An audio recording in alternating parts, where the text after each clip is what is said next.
নমস্কাৰ বাইদেউসকল, সিটো আসামৰ অসম ৰাজ্যিক সাধাৰণ সম্পাদক তপন শৰ্মা ডাঙৰীয়াই আজি ৰাজ্যৰ অংগনবাড়ী কৰ্মী আৰু সহায়িকাসকলৰ বাবে আৰু আঁচনিভুক্ত কৰ্মীসকলৰ উদ্দেশ্যে আজি বহুকেইটা গুৰুত্বপূৰ্ণ মন্তব্য আগবঢ়াইছে।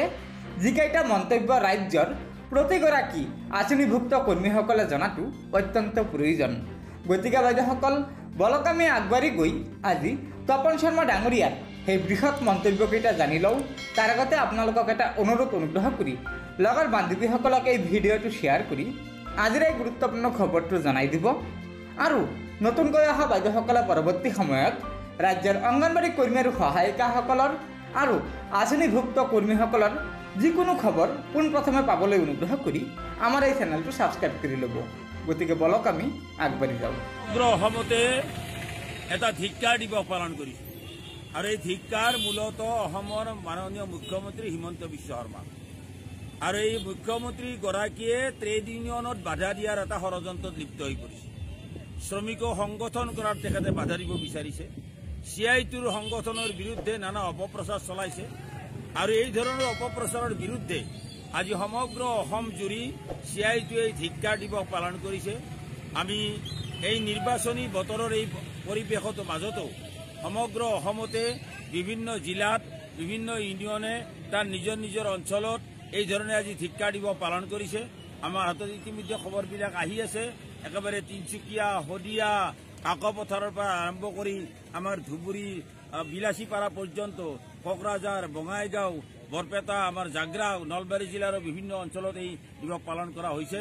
গুৱাহাটীতো মেঘদূত ভৱনৰ সন্মুখত এই কাৰ্যসূচী খন্তেক পাছতে আৰম্ভ হ'ব। আমি নলবাৰীত আজি অনুষ্টুপীয়াকৈ হ'লেও কেইজনমানে হ'লেও এই ভূপেন হাজৰিকা উদ্যান পাৰ্কৰ সন্মুখত এই ধৰণে সমবেত হৈছোঁ এই ধিক্কাৰ জনাবলৈ। এই মেছেজ আমি দিব বিচাৰিছোঁ। এই নিৰ্বাচন সময়ছোৱাতো আমি এই ধৰণে এটা ধিক্কাৰ দিৱস পালন কৰিছোঁ। নিৰ্বাচনৰ এই পৰিৱেশ শেষ হোৱাৰ পাছত আমি নিশ্চিতভাৱে অসম চৰকাৰ আৰু মাননীয় মুখ্যমন্ত্ৰী ডাঙৰীয়াৰ এই CITU বিৰোধী কাৰ্যকলাপ আৰু মন্তব্যৰ বিৰুদ্ধে তীব্ৰ আন্দোলন আমি গঢ়ি তুলিবলৈ বাধ্য হ'ম। সমগ্ৰ অসম জুৰি মানুহক জাগৰণ কৰিবলৈ বাধ্য হ'ম।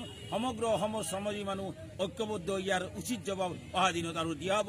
নিৰ্বাচনৰ সময়ছোৱাতো আমি আবেদন জনাম। এই ধৰণৰ শ্ৰমিক বিৰোধী এখন বিজেপি দল যদি হয়, যি দলৰ নেতা হিমন্ত বিশ্ব শৰ্মা, এই দলৰ কাৰ্যকলাপক যদি সঁচাকৈ শ্ৰমিকে বেয়া পাইছে, তেতিয়াহ'লে এই নিৰ্বাচনতো কোনো শ্ৰমিকে যাতে বিজেপিক ভোট নিদিয়ে। কাৰণ এই বিজেপি চৰকাৰ সম্পূৰ্ণৰূপে শ্ৰমিক বিৰোধী, ই দেশৰ স্বাৰ্থ বিৰোধী, ই গণতন্ত্ৰ বিৰোধী। আৰু এই ধৰণৰ গণতন্ত্ৰ বিৰোধী এটা শক্তিক পুনৰ ক্ষমতাত অনাৰ অৰ্থ হ'ব অহা দিনত কোনো অৱস্থাৰে শ্ৰমিকসকলে কোনো ইউনিয়ন কৰিব নোৱাৰিব। গতিকে এই অধিকাৰক বাধা দিয়াৰ প্ৰতিবাদত বাধা দিয়াৰ কাৰণে আমি ধিক্কাৰো জনাইছোঁ আৰু সমগ্ৰ অসমৰ শ্ৰমজীৱী ৰাইজক আবেদন জনাইছোঁ, বিজেপিক ভোট নিদিব। বিজেপিক পৰাস্ত কৰাৰ স্বাৰ্থত বাওঁ আৰু গণতান্ত্ৰিক ধৰ্মনিৰপেক্ষ শক্তিসমূহক জয়যুক্ত কৰাৰ কাৰণে ব্যৱস্থা হাতত ল'ব। গতিকে বাইদেউসকল, এয়া নিশ্চয় ৰাজ্যৰ অংগনবাড়ী কৰ্মী আৰু সহায়িকাসকলৰ উদ্দেশ্যে আৰু ৰাজ্যৰ অন্যান্য বিভাগৰ আঁচনিভুক্ত কৰ্মীসকলৰ উদ্দেশ্যে তপন শৰ্মা ডাঙৰীয়াই বহুকেইটা গুৰুত্বপূৰ্ণ মন্তব্য আগবঢ়াইছে। যিকেইটা মন্তব্য ৰাজ্যৰ প্ৰতিগৰাকী আঁচনিভুক্ত কৰ্মীয়ে জনাটো অত্যন্ত প্ৰয়োজন। সেয়েহে লগৰ বান্ধৱীসকলক এই ভিডিঅ'টো শ্বেয়াৰ কৰি আজিৰ এই গুৰুত্বপূৰ্ণ খবৰটো জনাই দিব। আৰু নতুনকৈ অহা বাইদেউসকলে পৰৱৰ্তী সময়ত ৰাজ্যৰ অংগনবাড়ী কৰ্মী আৰু সহায়িকা আৰু আঁচনিভুক্ত কৰ্মীসকলৰ যিকোনো খবৰ পোনপ্ৰথমে পাবলৈ অনুগ্ৰহ কৰি আমাৰ এই চেনেলটো ছাবস্ক্ৰাইব কৰি ল'ব। গতিকে আজিৰ ভিডিঅ'টো ইয়াতে সমাপ্ত কৰিলোঁ। ধন্যবাদ। জয় আই অসম।